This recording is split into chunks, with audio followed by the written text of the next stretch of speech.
जय हिंद दोस्तों, मैं हूं अनूप और आप सब लोग देख रहे हैं ग्लोबल कॉन्फ्लिक्ट। तो दोस्तों, पाकिस्तान चारों दिशाओं से अलग अलग प्रॉब्लम में अब संपूर्ण रूप से फंस चुका है। पाकिस्तान इकोनॉमिकली तो कंगाली के कगार पे है, तो वहीं पे दोस्तों अब पाकिस्तान इस कंगाली के साथ साथ टूटने के भी कगार पे है। और दोस्तों, इसके साथ साथ भारत के लिए भी खुशखबरी है, क्योंकि अगर पाकिस्तान टूटेगा तो भारत में भी गिलगित बल्तिस्तान और पाकिस्तान ऑक्युपाइड कश्मीर जुड़ेगा। वहीं पे दूसरी तरफ ये भी बताया जा रहा है कि पाकिस्तान को डूबते हुए इकोनॉमिकल कंडीशन के दरमियान थोड़ा बहुत रिलीफ के लिए $4 बिलियन तो मिल गया है, लेकिन कश्मीर के मामले में पाकिस्तान को बड़ा झटका सहना पड़ा। और ये भी सवाल उठ रहा है कि क्या पाकिस्तान कश्मीर को बेच के ये $4 बिलियन हासिल किया। दोस्तों, बेसिकली आज जो सवाल है उनमें सबसे पहला है कि गिलगित बल्तिस्तान भारत में कैसे जुड़ सकता है और कैसे पाकिस्तान $4 बिलियन के लागत से कश्मीर को बेच दिया। तो दोस्तों, फिलहाल अगर गिलगित बल्तिस्तान के कंडीशन को देखा जाए तो बताया जा रहा है कि गिलगित बल्तिस्तान में भयंकर तरीके का प्रोटेस्ट चल रहा है और इस प्रोटेस्ट को लेके कई सारे सोशल मीडिया में भी वीडियो वायरल है, जहां पे देखा जा सकता है कि वहां के लोग पाकिस्तान के अथॉरिटी और पाकिस्तान के मिलिट्री के ऊपर कितना नाराज है और दशकों के शोषण के बाद अब किस तरीके से गिलगित बल्तिस्तान के लोग भारत के साथ रीयूनिफिकेशन मतलब फिर से जुड़ने का बात उठा रहा है। बेसिकली दोस्तों, अगर देखा जाए तो गिलगित बल्तिस्तान भारत के लद्दाख यूनियन टेरिटरी का हिस्सा है, जिसे 7 दशक से पाकिस्तान के द्वारा कब्जा करके रखा हुआ है। और गिलगित बल्तिस्तान को पाकिस्तान के तरफ से खाली कब्जा नहीं किया गया, बल्कि 7 दशक से गिलगित बल्तिस्तान का भयंकर तरीके से शोषण किया जा रहा है। दोस्तों, आपके जानकारी के लिए बता दूं कि भारत के जम्मू कश्मीर और लद्दाख यूनियन टेरिटरी में जितने डेवलपमेंट हुआ है उसका 10% भी पाकिस्तान के ऑक्युपाइड कश्मीर के हिस्से में और गिलगित बल्तिस्तान के हिस्से में नहीं हुआ है। भारत में केवल मात्र इंटरनेशनल एयरपोर्ट, इंटरनेशनल स्तर के रेलवे और रोड इंफ्रास्ट्रक्चर नहीं है, बल्कि कश्मीर को अब इंडिया के टूरिज्म का भी केंद्र के रूप में देखा जा रहा है। वहीं पे अगर लद्दाख के क्षेत्र को देखा जाए, जो काफी कम पॉपुलेटेड क्षेत्र है और काफी पहाड़ी क्षेत्र है, वहां पे भी वर्ल्ड क्लास के इंफ्रास्ट्रक्चर और रोड का निर्माण किया गया है। दूसरी तरफ अगर पाकिस्तान के ऑक्युपाइड वाले कश्मीर को देखा जाए और गिलगित बल्तिस्तान देखा जाए, तो यहाँ पे रोड तो दूर का बात, यहाँ के बेसिक मेडिकल फैसिलिटी भी यहाँ पे डेवलप नहीं किया गया हो और एयरपोर्ट तो दूर का बात, यहाँ पे पब्लिक को साधारण पब्लिक ट्रांसपोर्ट का भी सुविधा नहीं है। दोस्तों, बीते 70 साल में केवल मात्र यहाँ के लोगों का शोषण ही पाकिस्तान के द्वारा किया गया और पाकिस्तानी आर्मी यहाँ के जमीनों का और यहाँ के एरिया का इस्तेमाल करके भारत के खिलाफ केवल मात्र आतंकी गतिविधियों को ही बढ़ाया है। और दोस्तों, इस शोषण से यहाँ के लोग अब काफी परेशान हो चुके हैं और उनके द्वारा डिमांड किया जा रहा है कि गिलगित बल्तिस्तान भारत के साथ जुड़ जाए। दोस्तों, प्रोटेस्ट में यह भी बात उठाया जा रहा है कि जो कारगिल रोड है उसे फिर से ओपन कर दिया जाए ताकि वहां के लोग भारत के साथ जुड़ सके। दोस्तों, कारगिल रोड को अगर ओपन किया जाता है तो गिलगित बल्तिस्तान डायरेक्टली लेह के साथ जुड़ जाएगा और लद्दाख के यूनियन टेरिटरी संपूर्ण हो जाएगा।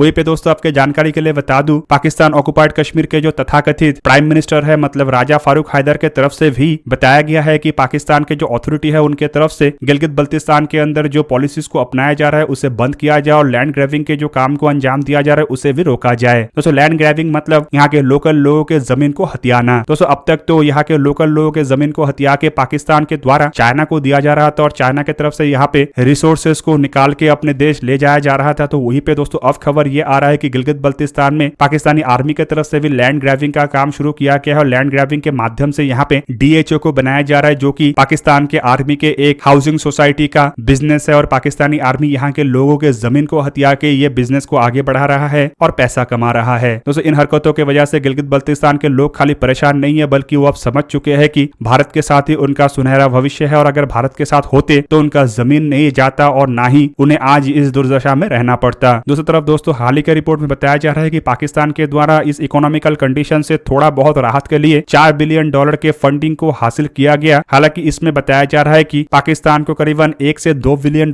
ऐसा है जो फिजिकली मिलेगा। पर वहीं पे दोस्तों सवाल ये भी उठ रहा है कि शायद पाकिस्तान की तरफ से इस पैसे के चक्कर में कश्मीर को ही बेच दिया गया है। और दोस्तों, मैं ये इसीलिए कह रहा हूँ क्योंकि यूनाइटेड अरब अमीरात से जब पाकिस्तान के द्वारा पैसा मांगा गया और इसके लिए पाकिस्तान के प्रधानमंत्री कशकोल लेके यूनाइटेड अरब अमीरात पहुंचे थे, तो वहां पे बताया जा रहा है पैसा तो दिया गया, लेकिन यूनाइटेड अरब अमीरात के ज्वाइंट प्रेस कॉन्फ्रेंस में कश्मीर के मुद्दे को नहीं छेड़ा गया, मतलब कश्मीर का कोई भी जिक्र नहीं था। हालांकि आपके जानकारी के लिए बता दो कि पाकिस्तान के प्राइम मिनिस्टर जब भी किसी मुस्लिम देश में जाते हैं तो वहां पे कश्मीर के बात को उठाने का बात कहा जाता है और कई सारे मुस्लिम देश ऐसे भी है जो पाकिस्तान के कहने पे कश्मीर के बात को उठा देता है, एटलीस्ट नेगेटिवली नहीं तो कम से कम न्यूट्रली उसे उठाया जाता है। पर इस बार बताया जा रहा है कि यूनाइटेड अरब अमीरात की तरफ से पाकिस्तान के कशकोल में मतलब भीख के कटोरे में कुछ चिल्लड़ तो दिया गया, लेकिन पाकिस्तान के सामने चिल्लड़ के बदले में शायद कश्मीर को ही छीन लिया गया। दोस्तों, जो $4 बिलियन के बात कहा जा रहा है, यहाँ पे बताया जा रहा है कि यूनाइटेड अरब अमीरात की तरफ से इनमें से करीबन $2 बिलियन ऐसा है जो पहले के के लोन के रूप में रोल ओवर किया गया है, मतलब जिसे पाकिस्तान के द्वारा पहले उधार लिया गया था और फरवरी और मार्च महीने में उसे चुकाना था, इसे अब पाकिस्तान को फरवरी और मार्च महीने में चुकाना नहीं पड़ेगा। मतलब कुछ समय दिया गया है जिससे कि पाकिस्तान फिलहाल की इकोनॉमिकल कंडीशन से थोड़ा राहत पा सके। पर दोस्तों इसे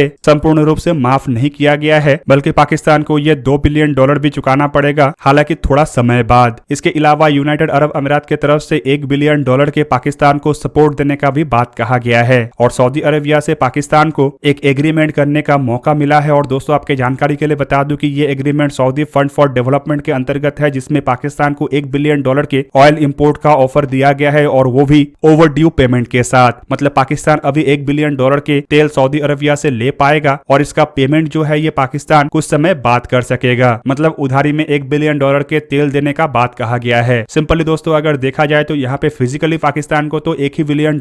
देने का बात कहा गया है, जबकि बाकी के जो $3 बिलियन है वो लेके पाकिस्तान को केवल मात्र राहत दिया गया है। मतलब आने वाले समय में ये $3 बिलियन पाकिस्तान को चुकाना पड़ेगा। हालांकि दोस्तों फरवरी और मार्च महीने में अगर पाकिस्तान को यूनाइटेड अरब अमीरात के $2 बिलियन चुकाना पड़ता तो आप समझ सकते हैं कि पाकिस्तान का क्या हालत होता, क्योंकि पाकिस्तान के जो बैंक है यहाँ पे केवल मात्र $4.34 बिलियन के ही फॉरेन करेंसी बचा हुआ है और इसमें से भी अगर $2 बिलियन चला जाता है तो पाकिस्तान के पास केवल मात्र $2.34 बिलियन ही बचता। हालांकि जो $4.34 बिलियन पाकिस्तान के बचा हुआ है वो भी आने वाले कुछ ही हफ्तों का इंपोर्ट बिल है, जबकि पाकिस्तानी मीडिया में तो ये भी कहा जाता है कि ये पैसा भी पाकिस्तान का नहीं है बल्कि कुछ अन्य देशों की तरफ से पाकिस्तान को अपने बैंक में रखने के लिए दिया गया है। हालांकि पाकिस्तान के कुछ रूलिंग पार्टी के अधिकारियों की तरफ से बताया जा रहा है पाकिस्तान के पास $10 बिलियन है, जबकि इसे लेके भी पाकिस्तानी मीडिया की तरफ से जब एनालिसिस किया गया तब बताया गया है कि इनमें से ज्यादातर पैसा तो पाकिस्तान के लोगों का है जो बैंक में रखे हैं और पाकिस्तानी गवर्नमेंट की तरफ से उसे भी एक तरीके से सीज करके अपना बताया जा रहा है। दोस्तों यूनाइटेड अरब अमीरात को लेकर जो बात कहा जा रहा है वो और भी हैरानपूर्ण बात है, क्योंकि एक तरफ तो पाकिस्तान के प्राइम मिनिस्टर यूनाइटेड अरब अमीरात में भीख मांगने गए थे, लेकिन वहां पे बताया जा रहा है कि यूनाइटेड अरब अमीरात के प्रेसिडेंट शेख मोहम्मद बिन जायद अल नहयान के साथ उनका मुलाकात जब हुआ तो उस दरमियान यूनाइटेड अरब अमीरात के तरफ से एक व्यू एक्सचेंज किया गया और पाकिस्तानी मीडिया की तरफ से कहा जा रहा है कि बायलैटरल डिस्कशन के दरमियान रीजनल पॉलिटिकल और सिक्योरिटी मैटर को लेकर भी चर्चा किया गया है। पर यहाँ पे हैरान का बात यह है कि ये भी बताया जा रहा है कि इसमें कश्मीर के मुद्दे का जिक्र नहीं किया गया है। अब दोस्तों पाकिस्तान की तरफ से तो हर बार किसी देश में जाया जाता है तो वहां पे कश्मीर के मुद्दे को उठाने का बात कहा जाता है, लेकिन यहाँ पे यूनाइटेड अरब अमीरात के सामने पाकिस्तान खाली हाथ लेके गया था और हाथ फैलाने गया था। तो ऐसे में यूनाइटेड अरब अमीरात को यह भी नहीं कह सकता है कि आप कश्मीर का मुद्दे को भी यहाँ पे उठाइए। तो यूनाइटेड अरब अमीरात भारत के क्लोज तरीन दोस्त देशों में से एक है और मिडिल ईस्ट में यूनाइटेड अरब अमीरात को भारत के सबसे करीबी दोस्त माना जाता है। वहीं पे जिस तरीके से भारत और यूनाइटेड अरब अमीरात का रिश्ता हाल फिलहाल के सालों में मजबूत हुआ है, इससे एक तरीके से माना जा सकता है कि यूनाइटेड अरब अमीरात का जो पहले का व्यू था उसमें भी काफी बदलाव आया है और कश्मीर को लेकर फिलहाल यूनाइटेड अरब अमीरात अपने सोच को पहले के मुकाबले में काफी अधिक बदल चुका है। दोस्तों रिपोर्ट के मुताबिक इस घटना के बाद अब पाकिस्तानी मीडिया के अंदर हलचल मच गया है और पाकिस्तानी मीडिया ऐसे उछल रहा है जैसे कि उसके पूंछ में आग लग गया। कुछ पाकिस्तानी मीडिया में तो यह भी चर्चा किया जा रहा है कि $4 बिलियन